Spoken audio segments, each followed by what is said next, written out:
ओम शांति। आज है 13 फरवरी। शिव बाबा की साकार मुरली।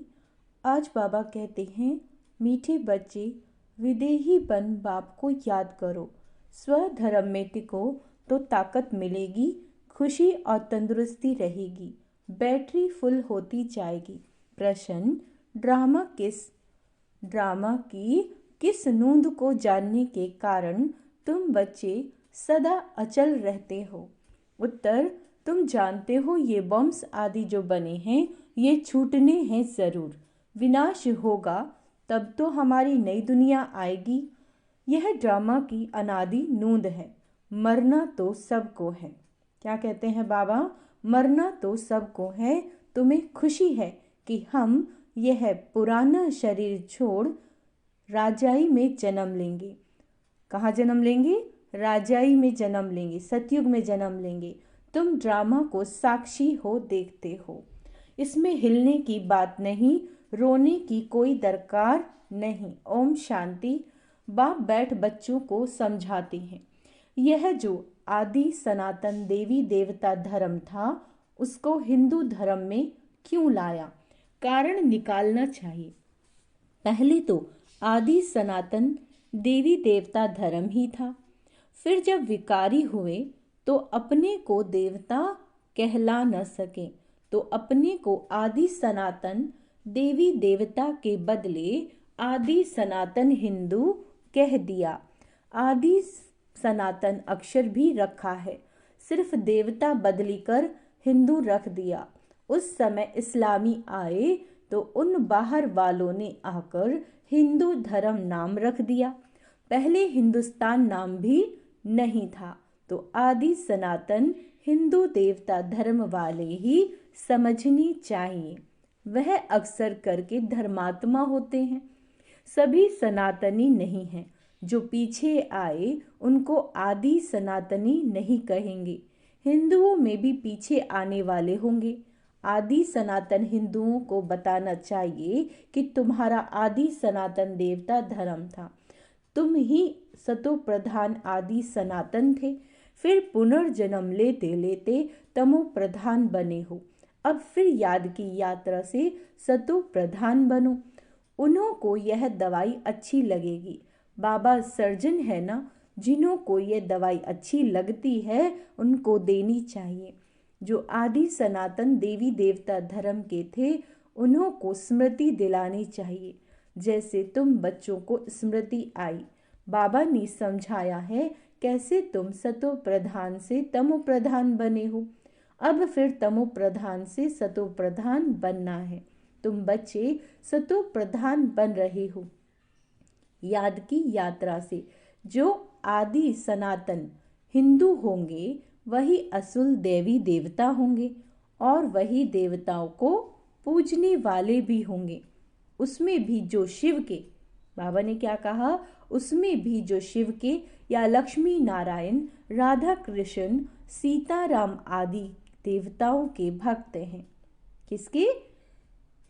लक्ष्मी नारायण राधा कृष्ण सीताराम आदि देवताओं के भक्त हैं। वह देवता घराने के हैं। अब स्मृति आई है, जो सूर्यवंशी है वही चंद्रवंशी है ना, वही चंद्रवंशी बनते हैं। तो ऐसे ऐसे भक्तों को ढूंढना चाहिए, फार्म उनसे भराना है जो समझने लिए आते हैं। मुख्य सेंटर पर फॉर्म भराने के लिए ज़रूर होने चाहिए। जो भी आए उनको लेसन तो शुरू से देंगे। पहली मुख्य बात है, जो बाप को नहीं जानते तो उनको समझाना पड़ता है। तुम अपने बड़े बाप को नहीं जानते हो, तुम असल में पारलौकिक बाप के हो, यहाँ आकर लौकिक के बने हो। तुम अपने पारलौकिक बाप को भूल जाते हो। बेहद का बाप है ही स्वर्ग का रचयिता। वहाँ यह अनेक धर्म होते नहीं, तो फार्म जो भरते उस पर ही सारा मदार होना चाहिए। कोई बच्चे भल समझाते बहुत अच्छा है, परंतु योग है नहीं। अशरीरी बन बाप को याद करे, वह है नहीं, याद में ठहर नहीं सकते। भल समझते हैं हम अच्छा समझाते हैं, म्यूजियम आदि भी खोलते हैं, परंतु याद बहुत कम है। अपने को आत्मा समझ बाप को याद करते रहे, इसमें ही मेहनत है। बाप वार्निंग देते हैं, ऐसे मत समझो कि हम तो बहुत अच्छा कन्विंस कर सकते हैं, परंतु इससे फायदा क्या।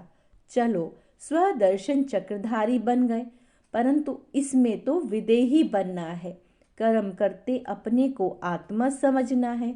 आत्मा इस शरीर द्वारा कर्तव्य करती है, यह याद करना भी नहीं आता, ख्याल में नहीं आता। उनको कहेंगे बुद्धू, बाप को याद नहीं कर सकते, सर्विस करने की ताकत नहीं। याद बिगड़ आत्मा में ताकत कहाँ से आएगी, बैटरी कैसे भरे, चलते चलते खड़ी हो जाएगी, ताकत नहीं रहती। कहा जाता है रिलीजन इज माइट। क्या कहा जाता है? Religion is might. आत्मा स्वधर्म में टिके तब ताकत मिले। बहुत हैं जिनको बाप को याद करना आता नहीं, शक्ल से पता पड़ जाता है और सब याद आएगा, बाबा की याद ठहरेगी नहीं। योग से ही बल मिलेगा, याद से बड़ी खुशी और तंदुरुस्ती रहेगी। फिर दूसरे जन्म में भी शरीर ऐसा तेजस्वी मिलेगा। आत्मा प्योर तो शरीर भी प्योर मिलेगा। कहेंगे यह 24 कैरेट गोल्ड है तो 24 कैरेट जेवर है ना? क्या कहेंगे? यह 24 कैरेट गोल्ड है तो 24 कैरेट जेवर है। इस समय सब 9 कैरेट बन गए हैं। सतो प्रधान को 24 कैरेट कहेंगे, सतो को 22। यह बड़ी समझने की बात है। बाप समझाते हैं, पहले तो फॉर्म भराना है तो पता पड़े कहाँ तक रिस्पॉन्स करते हैं, कितनी धारणा की है। फिर यह भी आता है याद की यात्रा में रहते हैं। तमो प्रधान से सतो प्रधान याद की यात्रा से बनना है। वह है भक्ति की जिस्मानी यात्राएं, यही है रूहानी यात्रा। रूह यात्रा करती है, उसमें रूह और जिस्म दोनों ही यात्रा करते हैं। पतित पावन बाप को याद करने से ही आत्मा में तेज आता है। कोई जिज्ञासु को जलवा आदि दिखाना है तो बाबा की प्रवेशता भी हो जाती है। माँ बाप दोनों ही मदद करते हैं, कहीं नॉलेज की कहीं योग की। बाप तो सदा विदेही है, शरीर का भान है ही नहीं, तो बाप दोनों ताकत की मदद दे सकते हैं। योग नहीं होगा तो ताकत मिलेगी कहाँ से? तो आज बाबा योग करने पे, आत्मिक स्वरूप का ध्यान करने की कह रहे हैं। तो बाबा कहते हैं योग नहीं होगा तो ताकत मिलेगी कहाँ से? समझा जाता है यह योगी है या ज्ञानी है। योग के लिए दिन प्रतिदिन नई नई बातें भी समझाते हैं। आगे थोड़े ही यह समझते थे, अपने को आत्मा समझ बाप को याद करो। अब बाप जोर से उठाते हैं, जिससे भाई बहन का संबंध भी हट जाए, सिर्फ भाई भाई की दृष्टि रह जाए। हम आत्मा भाई भाई हैं, यह बहुत ऊंची दृष्टि है। अंत तक ये पुरुषार्थ चलना है। अंडरलाइन करेंगे, अंत तक ये पुरुषार्थ चलना है। जब सतो प्रधान बन जाएंगे, है ना, तब ये शरीर छोड़ देंगे। इसीलिए जितना हो सके पुरुषार्थ को बढ़ाना है। बूढ़ों के लिए और ही सहज है, अब हमको वापस जरूर जाना है। जवानों को कभी ऐसे ख्याल नहीं आएंगे, बूढ़ी वानप्रस्थी रहते हैं। समझा जाता है अब वापस जाना है तो यह सब ज्ञान की बातें समझनी है। झाड़ की वृद्धि भी होती रहती है, वृद्धि होते होते सारा झाड़ तैयार हो जाएगा। कांटों को बदलकर नया छोटा फूलों का झाड़ बनाना है। नया बन फिर पुराना होना है। पहले झाड़ छोटा होगा फिर बढ़ता जाएगा।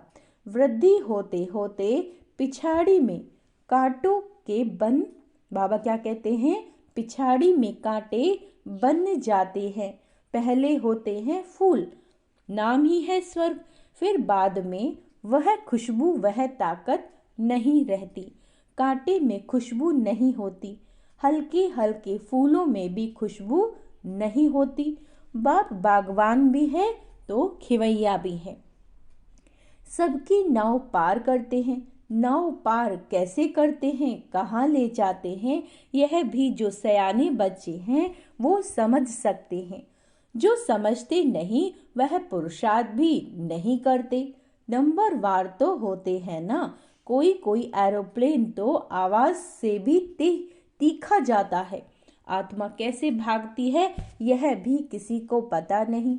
आत्मा तो रॉकेट से भी तीखी जाती है। आत्मा जैसी तीखी और कोई चीज होती नहीं। उन रॉकेट आदि में ऐसी कोई चीज डालते हैं जो जल्दी उड़ा ले जाते हैं। विनाश के लिए कितना बारूद आदि तैयार करते हैं। स्टीमर एरोप्लेन में भी बम्स ले जाते हैं। आजकल पूरी तैयारी रखते हैं। अखबारों में बाबा कहते हैं अखबारों में लिखते हैं। ऐसे नहीं कह सकते कि बम्स काम में नहीं लाएंगे। हो सकता है बम्स चला दें, ऐसे कहते रहते हैं। यह सब तैयारियां हो रही हैं। विनाश तो जरूर होना है। बम्स ना छूटे, विनाश ना हो, ऐसा हो नहीं सकता। तुम्हारे लिए नई दुनिया जरूर चाहिए। यह ड्रामा में नूंद है, इसीलिए तुमको बहुत खुशी होनी चाहिए। मरवा मौत, मल्लू का शिकार। ड्रामा अनुसार सबको मरना ही है। तुम बच्चों को ड्रामा का ज्ञान होने के कारण तुम हिलते नहीं, साक्षी होकर देखते हो। रोने आदि की दरकार नहीं। समय पर शरीर तो छोड़ना ही होता है। तुम्हारी आत्मा जानती है हम दूसरा जन्म राजाई में लेंगे। मैं राजकुमार बनूंगा। आत्मा को पता है अब तो एक शरीर छोड़ दूसरा लेती है। सर्प में भी आत्मा है ना। कहेंगे हम एक खाल छोड़ दूसरी लेते हैं। कभी तो वह भी शरीर छोड़ेंगे, फिर बच्चा बनेंगे। बच्चे तो पैदा होते हैं ना। पुनर्जन्म तो सबको लेना है। यह सब विचार सागर मंथन करना होता है। सबसे मुख्य बात है बाप को याद प्यार से करना है। जैसे बच्चे माँ बाप को एकदम चटक जाते हैं, वैसे बहुत प्यार से बुद्धि योग द्वारा बाप को एकदम चटक जाना चाहिए। अपने को देखना भी है कि हम कितने धारणा कर रहे हैं। नारद का मिसाल। भक्त जब तक ज्ञान न उठाए तब तक देवता बन न सके। यह सिर्फ लक्ष्मी को वरने की बात नहीं, यह तो समझने की बात है। तुम बच्चे समझते हो, जब हम सतो प्रधान थे तो विश्व का राज्य करते थे। अब फिर सतो प्रधान बनने के लिए बाप को याद करना है। यह मेहनत कल्प कल्प तुम यथा योग यथा शक्ति करते ही आए हो। हर एक समझ सकते हैं हम कहाँ तक किसी को समझा सकते हैं। देह अभिमान से हम कहाँ तक निकलते जा रहे हैं। मैं आत्मा एक शरीर छोड़ दूसरा लेती हूँ। मैं आत्मा इनसे काम लेती हूँ। यह मेरे ऑर्गन्स हैं। हम सब पाठधारी हैं। इस ड्रामा में यह बेहद का बड़ा नाटक है।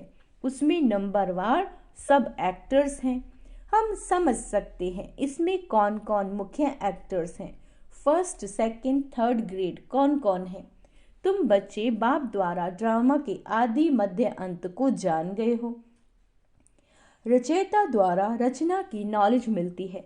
रचयिता ही आकर अपना और रचना का राज समझाते हैं। यह उनका रथ है जिसमें प्रवेश कर आए हैं। कहेंगे तब तो दो आत्माएं हैं। यह भी कॉमन बात है। पितृ खिलाते हैं तो आत्मा आती है ना। आगे बहुत आते थे, उनसे पूछते थे। अभी तो तमो प्रधान हो गए हैं। कोई कोई अब भी बतलाते हैं हम आगे जन्म में फलाना था। फ्यूचर का कोई नहीं बताते, पिछाड़ी का सुनाते हैं। सब पर तो कोई विश्वास नहीं करते। बाबा कहते मीठे बच्चे अब तुमको शांत में रहना है। तुम जितना जितना ज्ञान योग में मजबूत होंगे तो फिर पक्के सॉलिड बन जाएंगे। अभी तो बहुत बच्चे भोले हैं, भारतवासी देवी देवताएं कितने सॉलिड थे, धन से भी भरपूर थे, अभी तो खाली हैं। वह सॉल्वेंट, तुम इनसॉल्वेंट। तुम खुद भी जानते हो भारत क्या था, अब क्या है। भूखा मरना ही पड़ेगा, अनाज पानी आदि कुछ नहीं मिलेगा। कहाँ बाढ़ होती रहेगी तो कहाँ पानी की बूंद नहीं होगी। इस समय दुख के बादल हैं, सतयुग में सुख के बादल हैं। इस खेल को तुम बच्चों ने ही समझा और किसी को भी पता नहीं। बैज पर भी समझाना बहुत अच्छा है। वह लौकिक हद का बाप, यह पारलौकिक बेहद का बाप। यह बाप एक ही बार संगम पर बेहद का वर्षा देते हैं, नई दुनिया बन जाती है। यह है आयरन एज, फिर गोल्डन एज जरूर बननी है। तुम अभी संगम पर हो, दिल साफ मुराद हासिल।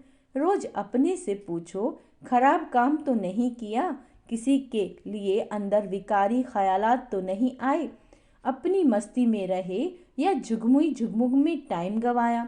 बाप का फरमान है, मामी कम याद करो। अगर याद नहीं करते तो ना फरमान बरदार हो जाते हैं। अच्छा, मीठे मीठे सिक्की लदे बच्चों प्रति माता पिता बाप दादा का याद प्यार और गुड मॉर्निंग। रूहानी बाप की रूहानी बच्चों को नमस्ते। हम रूहानी बच्चों की रूहानी बाप दादा को याद प्यार, गुड मॉर्निंग, नमस्ते मीठे बाबा, शुक्रिया बाबा, शुक्रिया। धारणा के लिए मुख्य सार। आज बाबा कहते हैं, ज्ञान योग की मस्ती में रहना, दिल साफ रखनी है, झुगमुई झुगमुई व्यर्थ चिंतन में अपना समय नहीं गवाना है। हम आत्मा भाई भाई हैं, अब वापस घर जाना है, यह अभ्यास पक्का करना है। कहाँ जाना है? अब घर वापस जाना है, यह अभ्यास पक्का करना है। और इसके लिए बाबा कह रहे हैं, विदेही बन स्वह धर्म में स्थित हो, बाप को याद करना है। वरदान है स्वह स्वरूप। स्वह स्वरूप और बाप के सत्य स्वरूप को पहचान, सत्यता की शक्ति धारण करने वाले दिव्यता संपन्न भव। जो बच्चे अपने स्वह स्वरूप को और बाप के सत्य परिचय को यथार्थ जान लेते हैं और उसी स्वरूप की स्मृति में रहते हैं। क्या कहा बाबा ने? उसी स्वरूप की स्मृति में रहते हैं तो उनमें सत्यता की शक्ति आ जाती है। उनके हर संकल्प सदा सत्यता व दिव्यता संपन्न होते हैं। संकल्प, बोल, कर्म और संबंध संपर्क सब में दिव्यता की अनुभूति होती है। सत्यता को सिद्ध करने की आवश्यकता नहीं रहती। अगर सत्यता की शक्ति है तो खुशी में नाचते रहेंगे। स्लोगन, साकाश देने की सेवा करो तो समस्याएं सहज ही भाग जाएंगी। अच्छा, ओम शांति। आज का समान अभ्यास करेंगे। मैं दिव्य संपन्न आत्मा हूँ। मैं तीव्र पुरुषार्थी आत्मा हूँ। मैं व्यर्थ से मुक्त हूँ। ओम शांति।